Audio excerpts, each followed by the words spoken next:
Daddy's podcast, The Morgan You Know.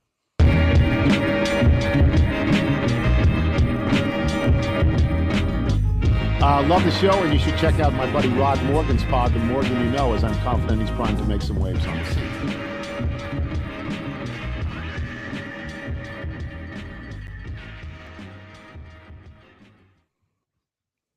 Hello, ladies and gentlemen. Welcome to the Morgan You Know podcast, a conversation show about sports.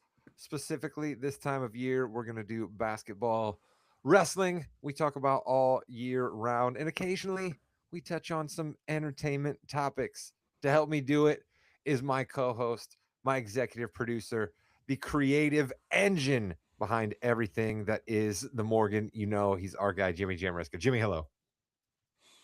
Rod, it's great to be here. No football to love, but there's basketball and wrestling, so I think I'll do okay.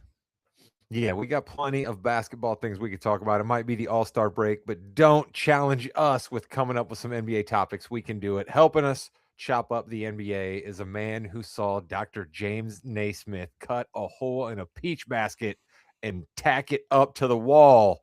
It's our guy, Chris King. Chris, hello. Dude kept making me get up on the ladder and get the ball out of the basket. I was tired of that shit. Sorry, Jimmy. I'm saying. Listen, we got to get one out of the way early. And you know what else we got to get out of the way early? We got to do the cold open question of the week. And Jimmy, you said it there. There's no football happening, but there is something happening that has a whole lot of people in the world tuning in. And that's the Winter Olympics. So my cold open question to you guys, no pun intended here, about the Winter Olympics is, what's your Winter Olympic sport of choice?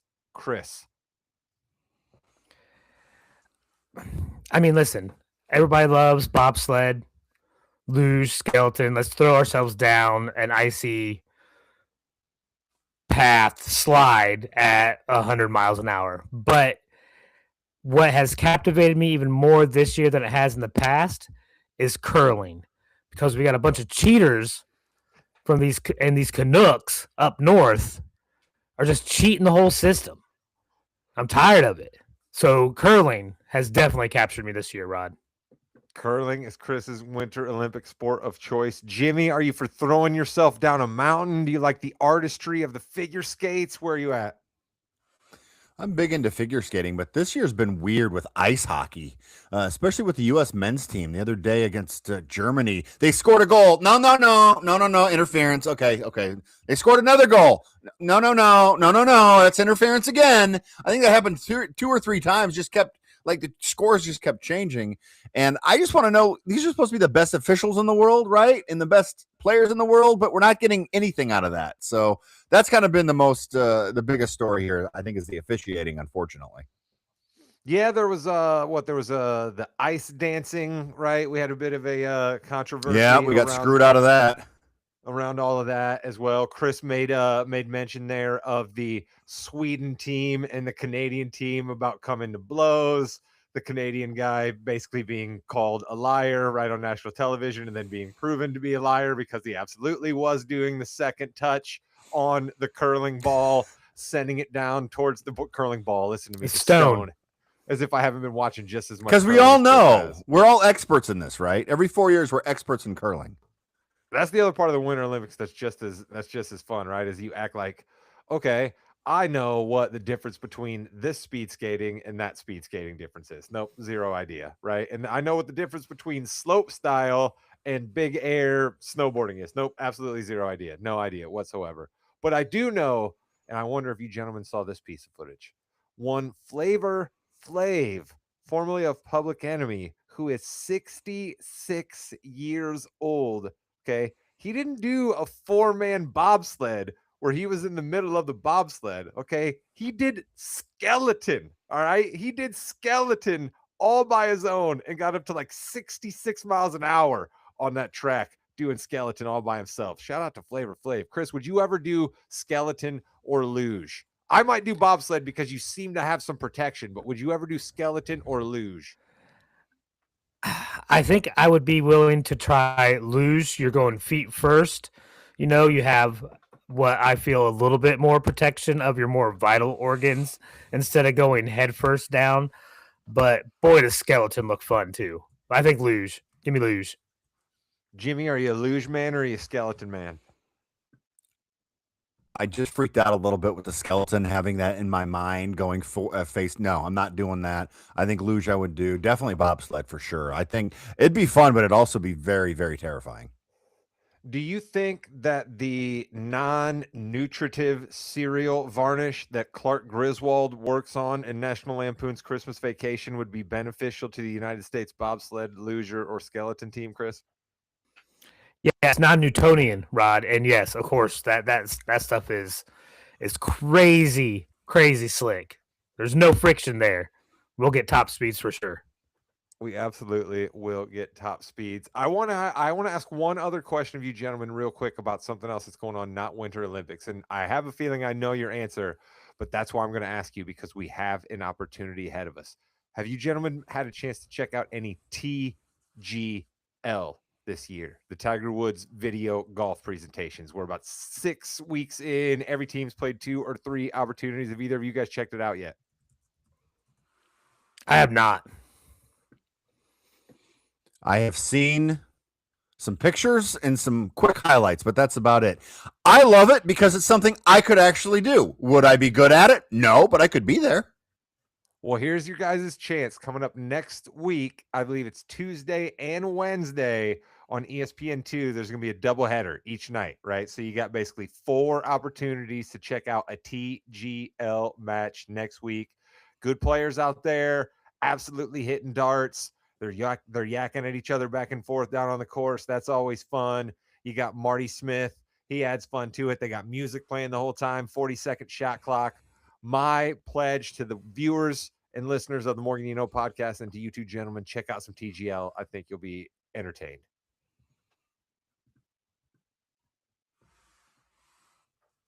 But I know what does entertain both of you, and that's basketball talk. But if we're talking basketball, I step aside and I allow my co-host Jimmy Jamriska to lead us on the fast break so that I can become more of a take artist a la Stephen A. Smith. Let's run the fast break. Welcome to the fast break, the fastest 15 minutes in the NBA. Jimmy, Rod, and Chris are here because, well, we just introduced ourselves. It is the second half of the season, kind of the last third of the season, but details.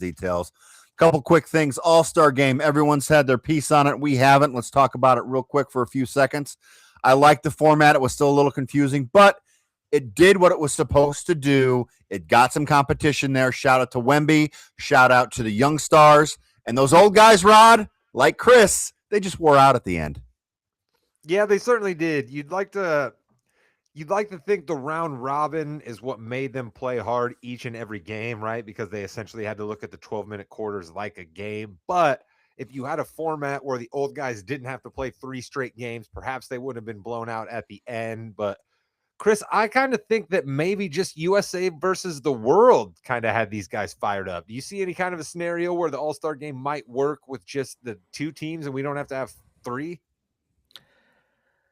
One thing that I liked about this was there was a competition just to get to that final game. If you just you're back to 1 game then if you're just doing USA versus the world, right? With 3 teams, or if we get enough from the world, 4 teams possibilities, right? You have much more opportunity for competition to be bred before you get to the final quarter or the final game. And I'm sorry, if these old guys are using the fact that they were tired, I mean, it was essentially 3 games. That's 36 minutes. They didn't play the whole 36 minutes. Each at most played 22 to 24 minutes in that period in that period of time, with breaks between each quarter much longer than you see in a game. So don't give me that they were tired. I think they just gave up because they weren't playing the world anymore.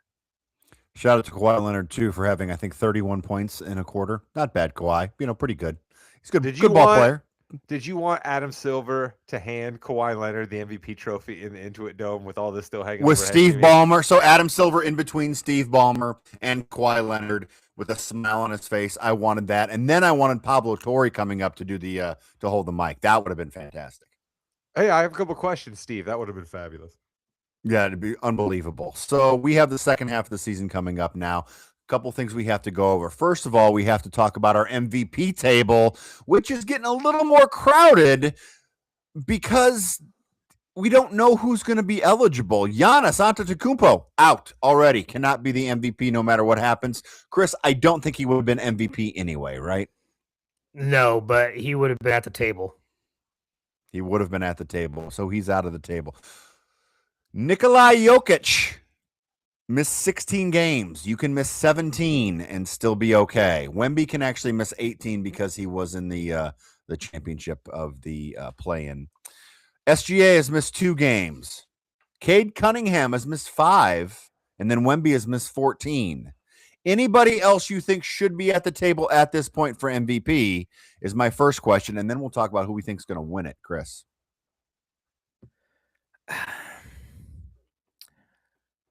Is Luka already out too? How many games has he missed? Luka is not out. Do you think the Lakers are in a position, though, to have someone be in contention for MVP? I think if they end up as a top 3 or 4 seed in the West, then yes, I think it's possible. Rod, your thoughts on Luka and the Lakers? Because we have to have the Lakers in. It's the Lakers, right?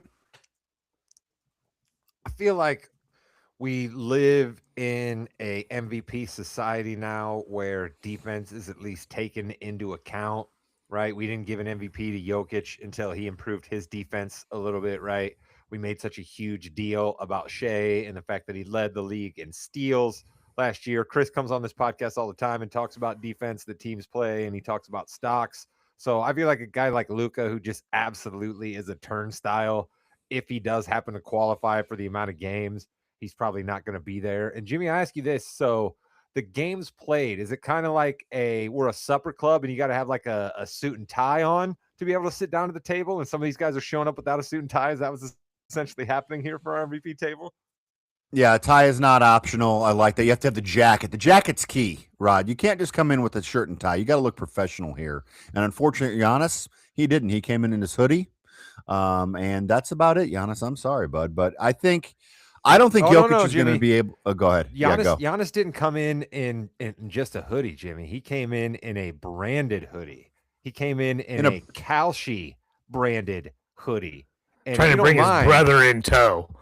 Yeah, and if you don't mind, we Jimmy, have to do something about this situation. The momentum is dying. I don't understand no more distractions, but I do believe we should all follow one path in life.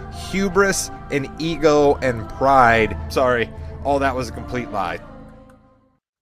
Thank you, Jimmy. And I don't mean to derail the conversation here, but we brought up Giannis, and I've just been itching because I know that not Giannis is an actual listener of this podcast, but as Chris just made reference to, Thanasis is a big-time listener of this podcast. He's got to listen to his competition, so he's out there with Sanalysis, so he's got to listen to us. So, Thanasis, all right, tell your brother that he does not escape my scorn, okay? We all sat here as NBA fans the day after the trade deadline passed and saw this come across our timelines. And I hope all of us that have any kind of a brain in our head sat there and said to ourselves, wait a minute, what did I just participate in? Did I just participate in some sort of sick joke to just boost stock payers and to put money in Giannis's pocket? Because it certainly seems that way, because after we had this months long will he, won't he, that you could bet on a prediction site called Kalshi, Giannis announces that he is a partner with the company and makes money like any old owner of a company. Fabulous. Oh, yeah, and Adam Silver, my guy. Don't think that you're skipping out again this week. You thought you got a lot from me last week? Oh, no, my friend. This one's coming for you, too, because I can yell at Giannis all I want, but the bottom line is when you're in America and somebody wants to come up and hand you money, it's going to be awfully, awfully hard to turn down that money. But you know what you can do, Adam Silver? You can have some guidelines. You can have some rules for your players. You can take some of the NBA players, put their hand on the desk and slap their wrist and say, no, actually, we're not doing this. You're not taking this far. You're going to stop sullying the reputation of this league by making people wonder if these things are fixed. Man, Jimmy, I'm sorry to jump in this early in the show, but I was sick and tired of Giannis, and then Kalshi happened, and it just made my head explode. Here's a guy that we used to think did everything right in the NBA, and now it seems that everything he does is wrong. And Adam Silver, Do something. Chris is somebody who is our resident not believing anything about anything. Your thoughts on this Kalshi Giannis deal? It was the inevitable process to happen once these leagues started getting in bed with these daily gambling sites like DraftKings, FanDuel. It is the inevitable next step. The players are going to get involved in this, all right? And this just continues to grow as everyone will still believe that since Vegas has their hand in the cookie jar and they can predict outcomes better than anything, that something is not right during the games. And Giannis or whoever the next player is that's going to get involved with a company like this just sees it as if the league can do it, so can I. I'm not betting. They're just going to pay me. So I think the only good thing that came out of this is he wasn't traded, and that was at 59% on Kalshi that he would not have been traded. But if they know he's not going to be traded because they're talking to him, either way, it's still kind of shady. By the way, those 17% that bet the Chicago Bulls were going to trade for him, wow, you were wrong. They didn't even get a power forward in any of their trades, Rod. They certainly did not. Anybody betting that the Chicago Bulls are going to make a trade, you get what you deserve, okay? But here's the problem I have, Chris, and I love what you just brought up there, right? Like, I agree a little bit with the people you were sort of throwing some shade at, that like having Vegas involved does keep some of this fixing in the open, right? They're going to be able to find it a lot quicker. I do believe in a lot of that, right? Like I'd much rather have it in the light of the day than somewhere in the back alleys. But with this Kalshi stuff, Giannis can toe the letter of the law by the NBA guidelines and still reap money off of these prediction sites, right? Because all they were predicting is will he or won't he leave a team, right? So he doesn't have to do any sit down or let a ball go out of bounds or miss this free throw or not chase down this block. He doesn't have to do any of that kind of stuff to still be involved with Kalshi, right? All he's got to do is sit down for interviews and say, well, I love Milwaukee, but maybe it's time for me to have a new house. What the hell is that, right? He can do that and not get in any trouble with Adam Silver because Adam Silver has no balls. I'll clip that for sure. So back to the MVP table real quick. We know Giannis isn't going to be there.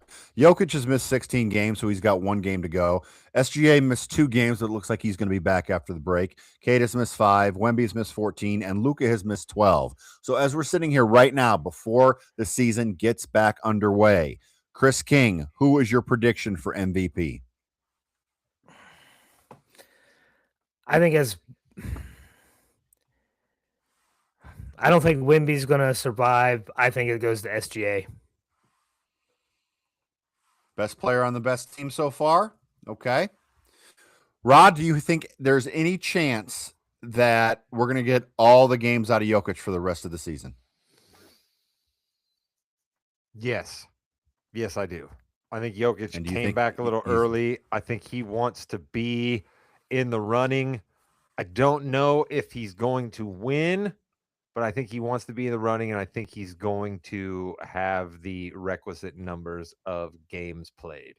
I'm going somewhere off the board here, Jim. All right. I'm going, give me Cade Cunningham. Give me Cade Cunningham, because what I think we're going to see here is I think we're going to see the Pistons continue to run to the best record in the league. Okay. I think Cade is going to absolutely have the numbers of games played. I think Shea's going to fall off the board. I think Luka's going to fall off the board. I think Wemby's going to fall off the board. I think Kawhi is going to fall off the board. I think he's actually going to qualify for games played because apparently Kawhi's healthy again, but there's no chance that the Clippers are going to be good enough to foster an MVP. I think you're going to see Donovan Mitchell and James Harden split votes because I think the Cavs are going to be on an absolute tear and become the number 2 seed in the East. But give me Cade Cunningham, Jimmy. Pistons have the 7th toughest schedule moving forward, so that doesn't – I think the good news there, Rod, if they are very, very good, they're going to beat some great teams, so he will get those votes. But I think I'm going to go 3 for 3 here. We're not going to have anybody the same. I think Jokic does it, and I think Jokic gets the MVP just because he's gone down a little bit. He was hurt for a while. Now he's speeding back up. I think he's going to be the MVP and go all the way with that. Is there a scenario where we think somebody like a Brunson gets at least a seat at the table? I think if Rod made a great case, Cade, like I can't disagree with anything he said, but I think if New York continues to play better and it's obvious that Brunson's the best player on that team, if they end up the number 2 seed and within striking distance of Detroit, I think Brunson gets a seat at the table. I think for sure, because look at this. In the next 2 weeks, we could have Jokic out, Wemby out, and Luka out. Theoretically, we could. So SGA and Cade would be the only 2 people at the table, and you need to have somebody else in there. So, Rod, I think Brunson is somebody who could be in there. Could Jose Alvarado steal any votes from Jalen Brunson because apparently he's the new king of New York? Are we a little bit worried about that? Are we a little bit worried? Are we sure Halliburton shouldn't be in there? Without Halliburton, what have the Pacers done? That's a good one, Jimmy. I like that. Are we a little bit worried that Karl Anthony Towns continuing to blow defensive assignments, even in the All-Star game, is going to just make Jalen Brunson's head explode when the Knicks try to close here down the second half of the season? I don't know. I think the Knicks are probably going to end up being the number 3 seed in the East. I think the Pistons are going to run away with the number 1 seed. I think they'll have the best record in the league. So all games will go through Detroit, even if they happen to come out of the East. And I think my Celtics Pistons, listen to me. Whoa. My Celtics are going to fall to 4th, Jimmy. I think my Celtics are going to be 4th. All right, let's transition right into that because, you're the master at it. Jason Tatum. Looks like he's coming back, Rod. How pumped are you? I'm excited, right? I mean, I don't want to not see Jason Tatum on the court. You're going to need to knock some rust off anyway. This year was always golden to me. I don't know if I was ever 100% on board with a gap year. Did I think the Celtics were going to be this good? Certainly not. But I think if you go back to our early podcast, I always said the Celtics were probably still going to make the playoffs. You know what I mean? That like Joe Mazzulla was just that much of a psycho that like You did. Yeah, that the Celtics were not going to be able to just, tank and be a bad team. So, you got rid of Simons, so you need somebody that can come in off the bench. I don't think Tatum's going to come in off the bench, but he's also not going to play extended minutes. So like he'll kind of feel like a bench player. You'll get some punch from him scoring. He can stand in the corners and shoot threes. He can rebound a little bit, right? Like, I think basically you're looking at Jason Tatum fills the role Sam Hauser has right now for the Celtics. And I love Sam Hauser, but I'd much rather have 85% of Jason Tatum play that role. And then 85% of Jason Tatum in that role, how much better does it make the Celtics? I don't think it's championship level, but it helps Jason for next year. So you do not think this... Oh, go ahead. Let me ask you this, Rod. If you're the Celtics and you said that you didn't think he'd come off the bench, so you would rather start him or in my opinion, I'd rather bring him off the bench and then you have him set up where he's more fresh and ready to go in that last half of the fourth quarter, more so than having him start and then having to sit like a good long period in the middle of this game and not stay as fresh for that last fourth quarter. Well, Mazzulla runs a bit of a rotation now where kind of their 5th starter is kind of a bit of a wild card. He rotates in and out. Shireman started there. Walsh has started there. Pritchard has started there. Simons has even started a couple of games there. So what I think you're going to do is whoever is starting in that 5th place that nominally would be Jason Tatum's starting spot is going to go to the bench, right? And then Tatum will go out quickly, right? Like say 6 minutes into the game for the Celtics number 6 player off the bench, who's Peyton Pritchard. Right. And so then what I think you'll see is then the rotations will essentially start from there because it's the NBA. Ego matters. I just don't think Jason Tatum's going to be coming off the bench. So, Rod, you do not think the Celtics are legit title contenders? I do not. It pains me to say that. I think that they're going to be in the fight. But if you ask me right now, the best teams that I've seen play, because, I got the 3-screen setup down here and I try to watch as many NBA games as I can. The best teams I've seen play this year in the West. I mean, I like the way the Celtics fight. I think the Knicks have a good team in them on certain nights. I think the Cavs have a good team in them on certain nights, but the best teams that I've seen play are in the West: Minnesota, Denver, San Antonio, and Oklahoma City. Chris, he didn't mention the Pistons there just because he mentioned a lot of teams, I think. Do you believe the Pistons are a legit title contender? Yes, because they can get out of the East. And we have seen the Pistons go into the finals before as underdogs and kind of dominate. So when the Pistons are good, you cannot just say that they're not championship contenders. All right. If Rod thinks they're going to have the best record in the league, that's a championship contender. No, you know what? And You're right there. And Jimmy, let me amend that, right? And I think that your team and Chris's team actually proves it. The Pacers, we forget, were kind of an eyelash away from winning a championship last year, right? And nobody would have said that going into it. So you're absolutely right, Jimmy. Anybody from the East that makes it there definitely has a chance to win a championship. Probably a ligament would have been the better term to use, but just little ligament they were away That's why you host the fast break, Jimmy. from the championship there. So we have the East, the Cavs, the Knicks, the Pistons, the West, the Nuggets, the Thunder, the Spurs. How about those Timberwolves?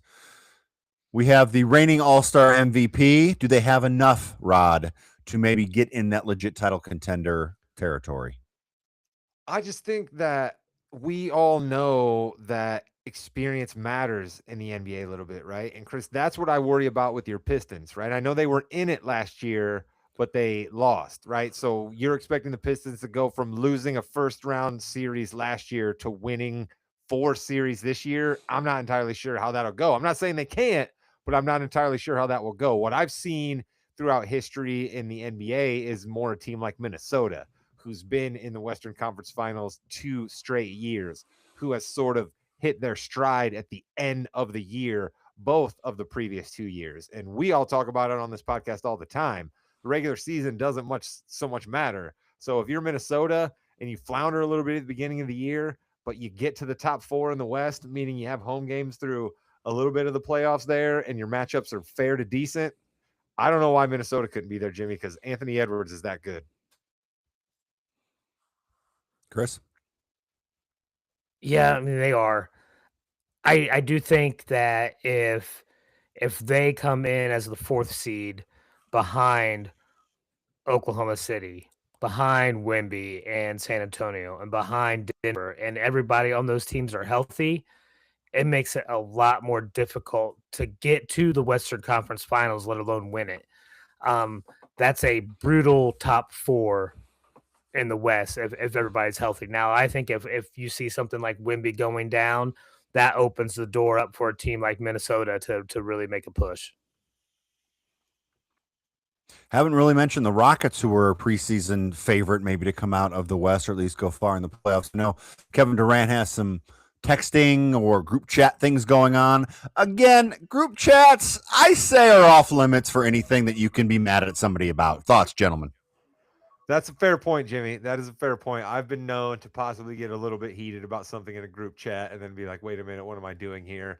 But group chats aside for the Rockets, their offense gets stuck in the mud. I mean, their offense gets absolutely stuck in the mud, right? And like, I think that we all fall victim at the beginning of the year where we like the idea of something, but then when you actually see that in play, you're like, ugh. And so we were all like, oh, that's cool that the Rockets can't really get a shot in the last 3 minutes of the game. It'll just be up to Kevin Durant. But then, like, when you see it in play and the Rockets are like fumbling around all game long and Kevin Durant's holding his shorts by the start of the 4th quarter, and then we get inside 5 minutes and he's dripping sweat everywhere and he's starting to, miss shots front iron because he's a little bit tired. And then you're like, oh, yeah, the Rockets really do kind of miss Fred VanVleet. So I think the group chat thing, if it does turn out to be true, Jimmy, is certainly not going to be good for guys like Şengün and Jabari Smith Jr., again, based on reports. But I think the Rockets were falling off as a contender even before this started breaking. Well, also, I mean, Steven Adams is gone too. Think about that. 2 huge parts to their team hurt, and, clock's ticking. It really is. Also, Thompson. Who's the best Thompson twin? Will we ever know? We don't. We thought we knew who it was, but can't really make a basket. So we know that neither one of them can shoot. That's what we know. Valid point. And right before we go, there's a couple quick stories here. Kyrie Irving out for the season. Shocking. Is this tanking? Is this injury management? I honestly think it's both, but it's probably more on the side of injury management. There's no reason at all for him to come back. Chris, even you can say there's no reason for Kyrie to come back this year. We want him to be healthy. Don't set him up like that, Jimmy. I know. I can't disagree because I have not paid attention to Kyrie Irving or anything that has been going on with him this year. I just know I haven't seen him on the court. So, Yeah. and it's all been about Cooper Flag down there. So I just haven't paid attention. So I'll That's wait good until though. it's back You know on the what? court. That's good. I was that going you to say, haven't heard Rod, anything is about this a Kyrie. strategy? Is this a strategy for the Mavs to keep Kyrie kind of away?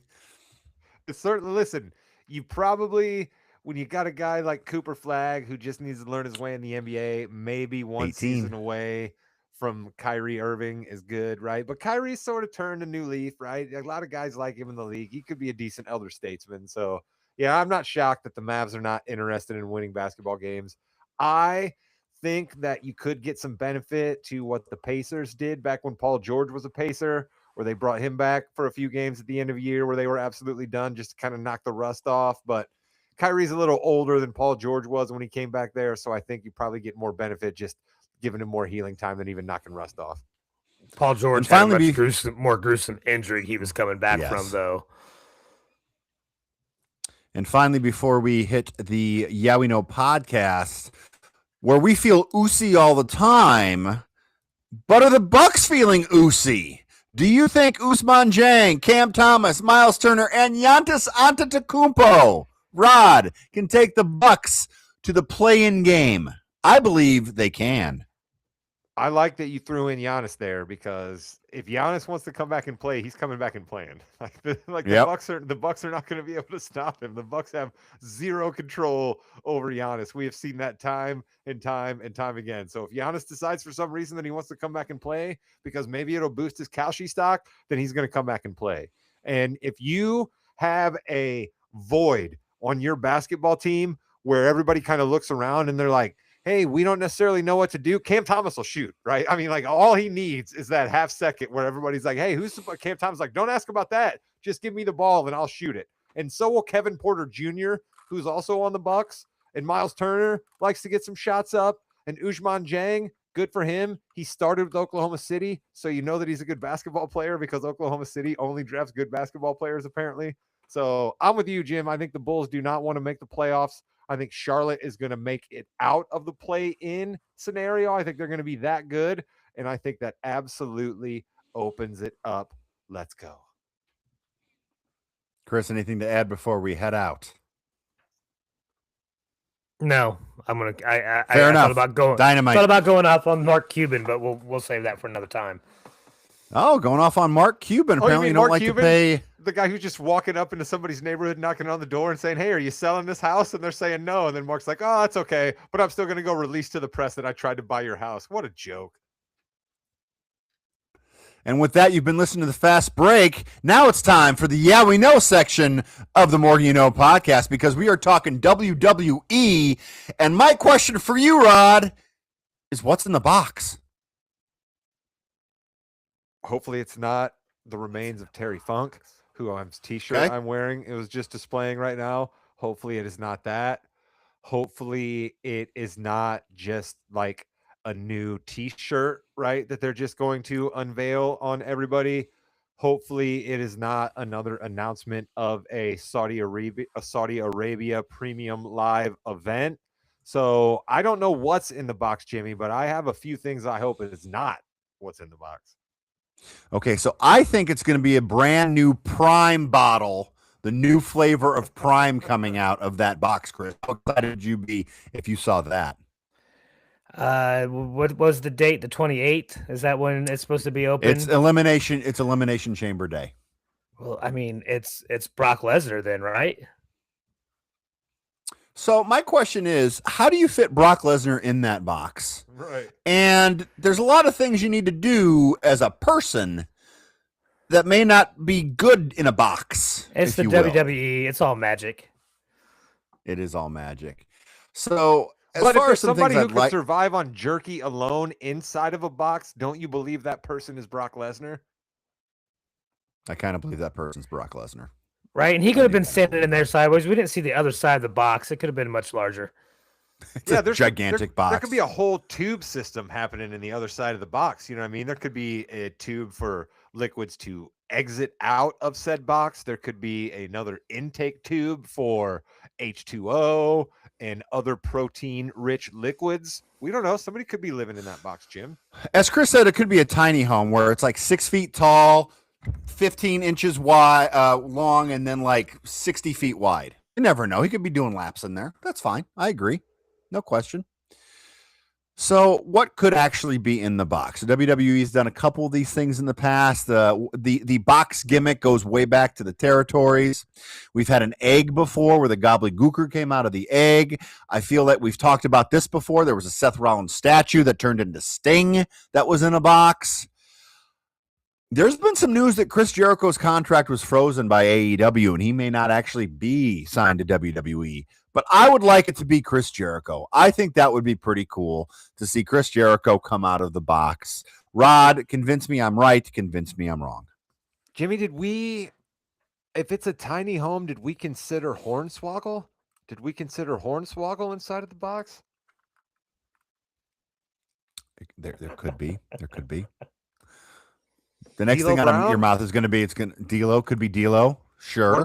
Could it be the world's strongest man, Mark Henry? Could be the Haiti Kid from WrestleMania 3. Could be Mark Henry. The only Don't thing think I it's know, gonna be Mark Jimmy, Henry. is if anybody has been able to speak things into existence in the WWE, it's you.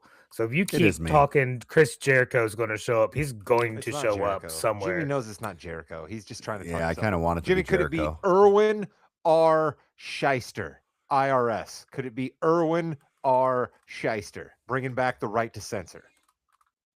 Could it be Vince McMahon? Oh, No chance. don't That's threaten what me you with a got? Good time. Don't threaten me with a good time, Jimmy. Chris, Maybe any Bianca idea? Belair. Could it be Jimmy? I'm just going to spend the rest of our time no. on Yeah We Know, just throwing out random names. Have we heard about Bianca Belair? She had to have surgery on the finger again. The finger, I guess, got messed up by like no other and can't do anything. She's been out a year with a finger injury, which it's got to be bad. She's got to be hating that.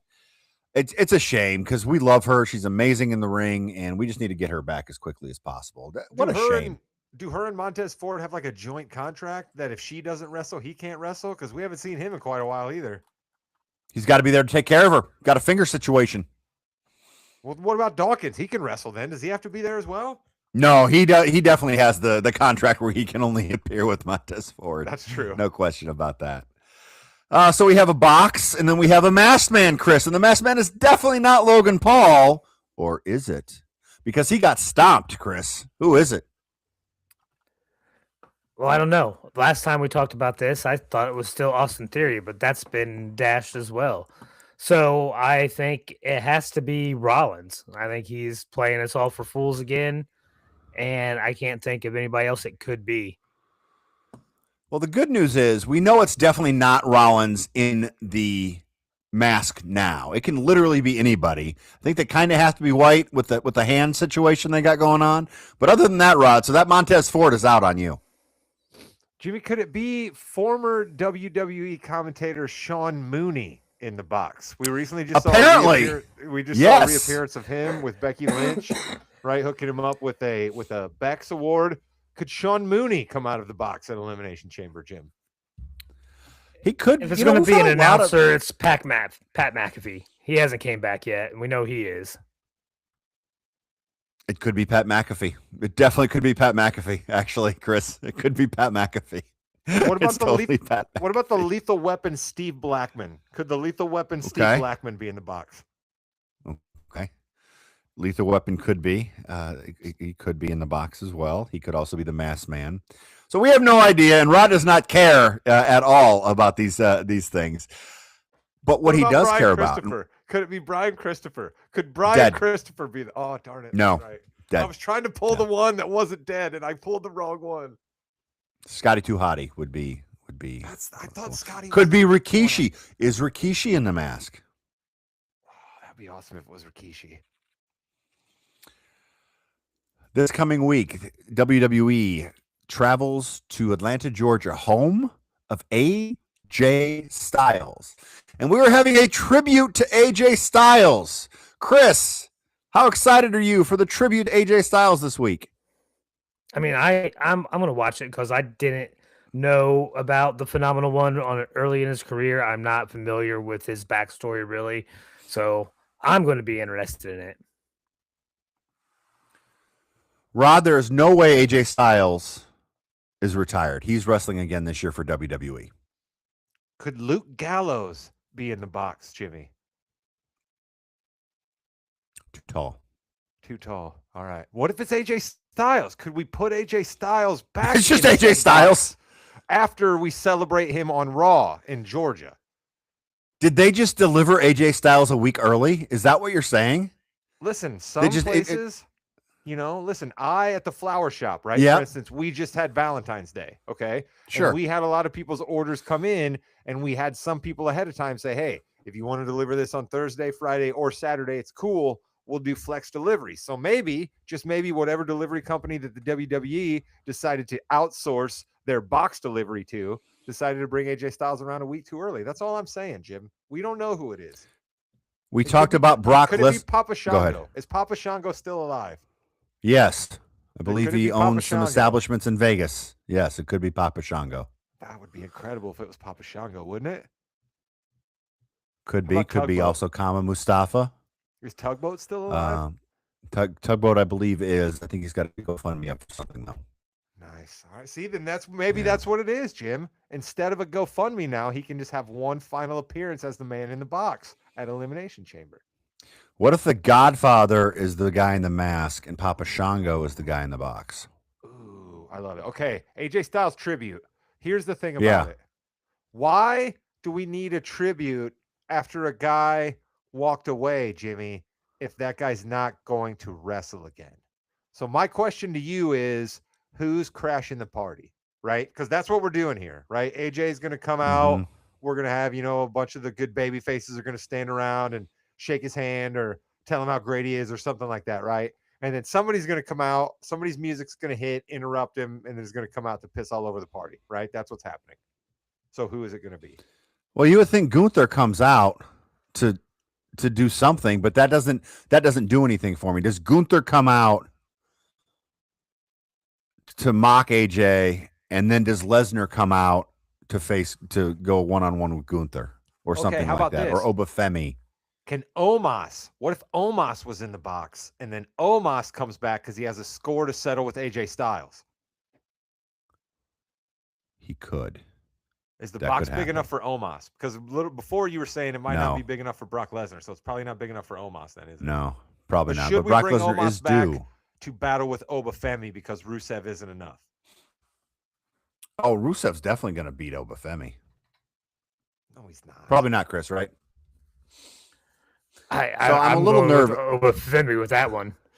Yeah, I think so too. I'm a little nervous about Lesnar coming in next week because we had something happen on Raw that we really didn't see happening. We had Javon Evans winning a triple threat against Gunther and Dominic Mysterio.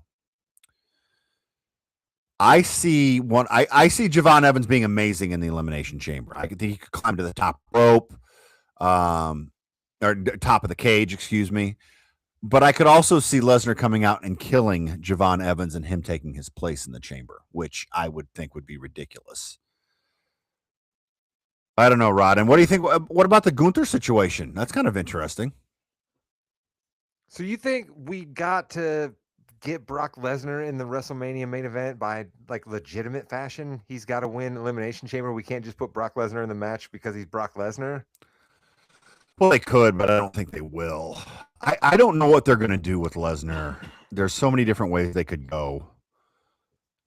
I think they're holding off Gunther and Lesnar until SummerSlam, though. Listen, if we're just going to go through regular means to put somebody in the main event scene who deserves to be in the main event scene, then the person that wins Elimination Chamber has to be the Golden Boy, doesn't it? Okay, so we're bouncing around, and I like that. Chris, we also had a good opportunity on SmackDown to do something different, but heaven forbid we do something different, right? Your boy, who, by the way, is the heelest of all heels, Chris. Can we just admit that now, that he comes in and interferes in all these matches? Because last time I checked, baby faces don't do that. All I know is Drew is doing what he believes is right. These people have disrespected him for years, all right? And Drew we trust. Rod, I thought for a second we had Sami Zayn beating Cody Rhodes, which would have been interesting because then what do you do in WrestleMania? Do you do Fatu and Rhodes? Do you do a triple threat before WrestleMania? There's a lot of different things that went in my mind in that half a second before he kicked out. it's just, I just continue to be frustrated by the rules of the game. And I don't know who decided that the rules have to be that.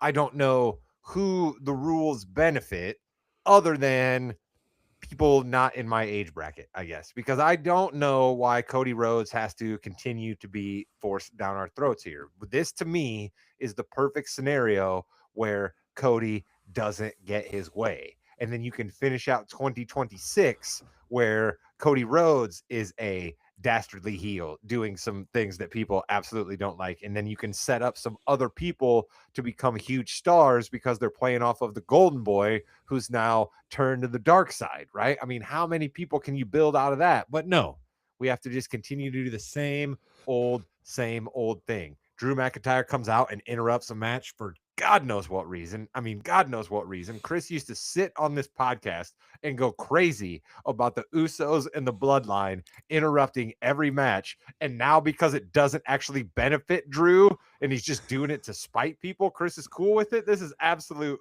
garbage out of you, Chris. Listen, you said it. You don't know who makes up these rules, but these rules are anything goes in these triple threat matches. All right. If you want someone to blame the WWE and Triple H for making this a situation. All right. It's perfectly legal, everything that Drew did. All right. Not the Usos would come out in a straight up match and interfere illegally, right? When they're not allowed to. This isn't that. This is allowed. This is a perfectly legal interruption. All okay. right? Hold on then. Hold on. You know what else is perfectly legal, Chris? Deciding to sit your best players in the fourth quarter of an NBA game because it's 100% within the rules to try to get yourself a better draft pick. But you don't like that because you say you're supposed to fight for the spirit of the game. So it's the spirit of the game where Drew McIntyre comes out and knocks a dude out of the Royal Rumble? Come on. He's competitive, Rod. That's what I want. I want competition. That's competitive. So, Chris, I do have to ask you this, though. He failed again. Drew McIntyre continues to fail in his goals. His goal is to keep Cody Rhodes out of that. Failed. The only thing he succeeded is barely winning one of like 15 matches against Cody Rhodes. Tell him. How can you stand behind someone who fails so much? Tell him. Because that's life. Right? We fail over and over and over, and we keep getting up and up and up. All right. It's not how many times you get knocked down, Jimmy. It's how many times you get back up. All right. And that's all he's done. And now he has the belt around his waist. And of course, he's going to do whatever it takes to keep it there. Rod, you were famous. I live vicariously through a dude like Seth Rollins who comes out braggadociously, tells everybody he's the greatest, wears feathers, has explosions go off behind him. But what Chris likes to do is come out and feel for the guys who have had just shitty go in life. Come on, Chris. This is supposed to be escapism, my man. You don't have to like the guy because he's had a shitty go of it. What are we talking about here? He's not a guy that I think Chris needs a hug. Trying to get a job down at the local union. He's a highly paid professional wrestler. Yeah, and we've seen some highly paid professional wrestlers work hard and not get some of the recognition we deserve. Our boy, LA Knight, the unchosen one, apparently. Pretty sure. And we're bouncing all around. Jimmy hates it when we do this to him, Chris. We just start going. No, it's fine. Like, I've just got to cross stuff off here. And these guys just beat all over it. Nah, it's fine. Penta beat El Grande Americano in a number one contender match for the Intercontinental Championship. It looks like Penta and Dom Mysterio will be going on for that. Maybe, because it wasn't really said when that will happen. If it happens before WrestleMania, I don't think Penta's winning, because I think we're going to get Dominic Mysterio against Finn Balor the Demon at WrestleMania for that Intercontinental Championship match. And Finn Balor, the good guy, will become victorious. I like where this is going. He's not going to win, obviously, at Elimination Chamber. Chris, your thoughts on maybe a Finn Balor, Dominic Mysterio main event at WrestleMania? And by main event, I mean probably first match a second. He's going to hate it.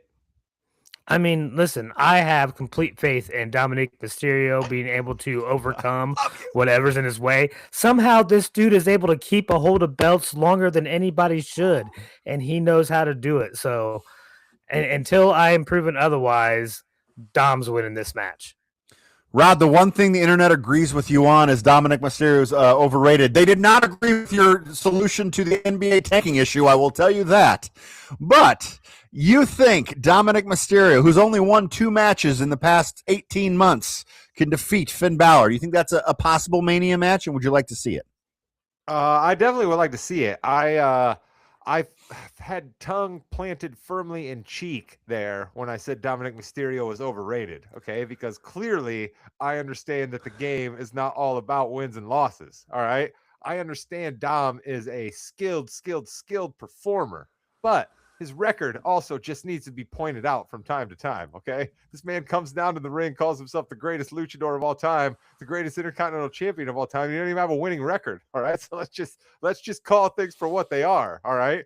But he is a skilled performer in the ring. I'm looking forward to him and the Demon going at it.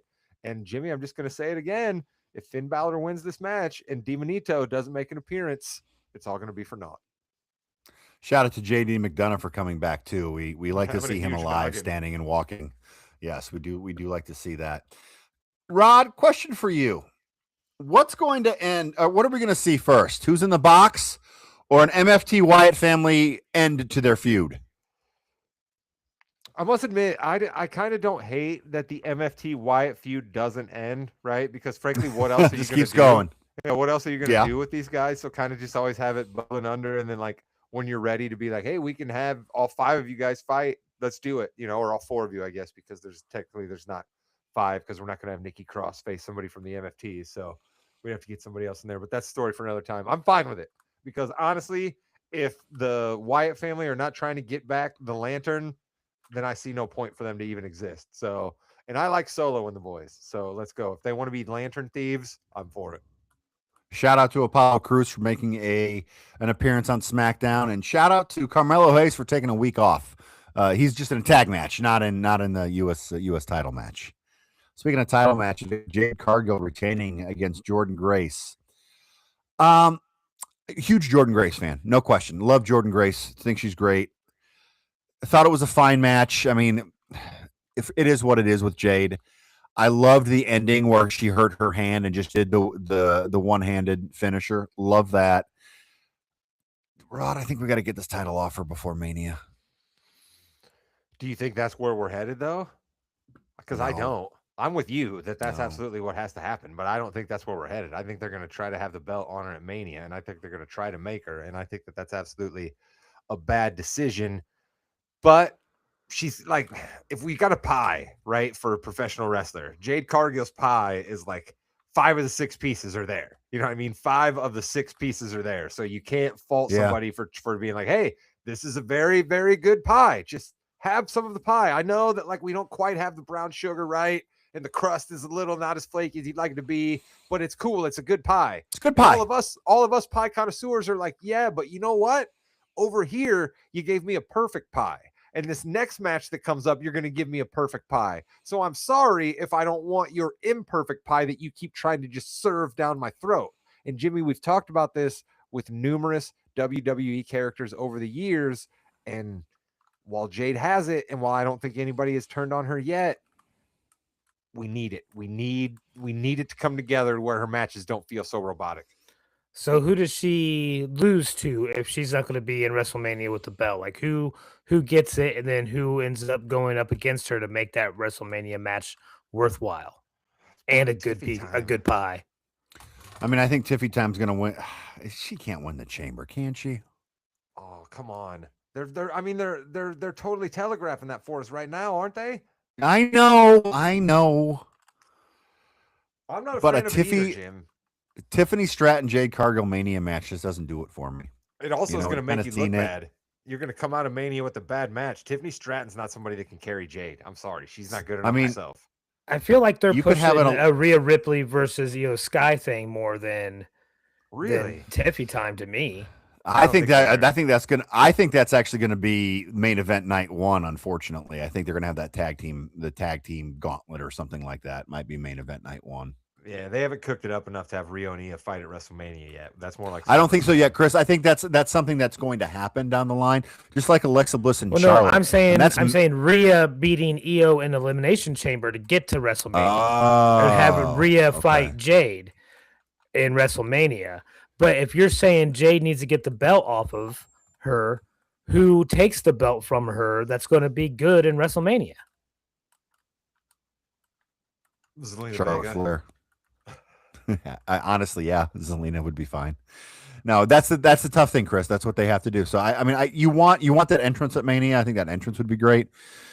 But again, it's going to be a third, fourth match on the card, and I don't think it's going to show the women's division in its best light. Although there are ample opportunities to do so throughout the card. Speaking of Elimination Chamber, we have the men's chamber, the final, not the final, but the up to date. We have LA Knight, yeah, Randy Orton, Cody Rhodes, and Javon Evans. Women's chamber, Rhea Ripley, Tiffy Time, Alexa Bliss, and Asuka. Looks like 2 pretty good matches so far, Rod. Yeah, I'm not going to be mad about the majority of people that you've given me there. I'm not going to be mad about Javon Evans. I certainly see the talent, but Jimmy, I'm a little bit worried. Okay, I'm a little bit worried. We saw a little bit of this with Penta.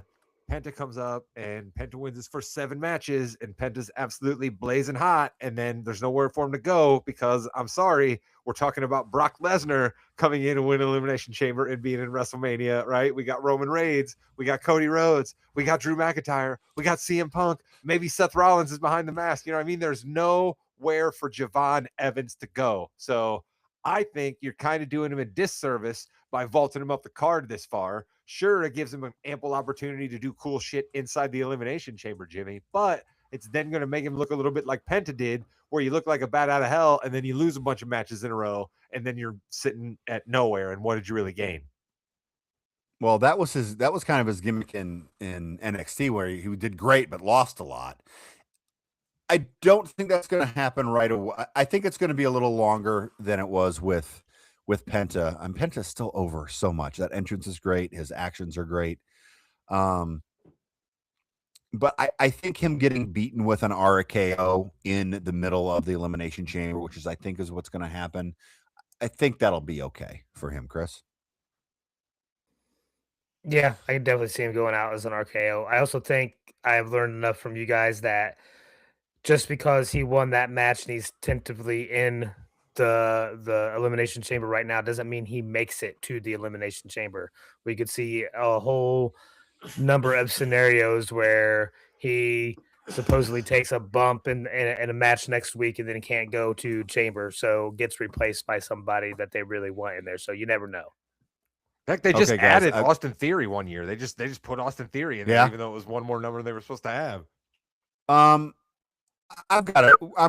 We've got to look at this LA Knight shirt. Guys, have you seen this LA Knight shirt? Crossing the Delaware with the United States Championship. What is going on? What is this? And it's $45. It's Americana right there. I don't know why he's got to push this one though. Chris made mention of the shirt of all shirts earlier with the Unchosen. I love the Unchosen one. Because I went to see if it was you could use the code for it, but it's still too new for the codes. I ain't paying $35 for an Unchosen shirt. Sorry, but that's nice. But yeah, see, but Unchosen speaks to LA Knight, right? And then like I do like that. But what speaks to me though, what is going on with that? Just great. As General George Washington led his army into battle at Trenton, LA Knight charges into the ring, backed up by WWE Universe. Everyone say, yeah. All right. Who's that behind him? Is that like just some random colonial soldier? Or is that supposed to be somebody? The people in the painting. Listen, so it's just a random colonial soldier. Random colonial soldier. Yeah. It's not Papa Shango. It's not JBL. It's not Papa Shango. It's not JBL. It's not Val Venus. Is it Hurricane? Actually, that could be Hurricane. That could be Hurricane. Is it X-Pac? And with that, you've been listening to the Yeah We Know podcast, the More You Know podcast. Thanks for listening, everybody. Chris, take us home. Like, comment, and subscribe. Goodbye, Internet. I really do think that it's Erwin R. Shyster in the box. And if it's not Erwin R. Shyster, it's everybody's favorite D'Lo Brown. Could it be Edge? You think you know me? Christian. Is it some random guy trying the to Hardy fight Boys? Matt Hardy? Is it some random guy trying to fight Matt Hardy at a Walmart? Is that who it is? Did you guys see that clip? Okay, actually, it could be the Hardys because they're actually in the company, but, company adjacent, TNA. Did you see the guy though Kenny trying to fight Omega. Matt Hardy at like a random Walmart or whatever? Like that was a real thing. This dude didn't know who like Jeff Hardy was and was like trying to start smoke with him. Yeah, you're in Walmart. Of course. Well, what are you saying about Walmart, Chris? I don't go to Walmart. I go to Meijer. Nobody starts fights at Meijer. That's why you go to Meijer.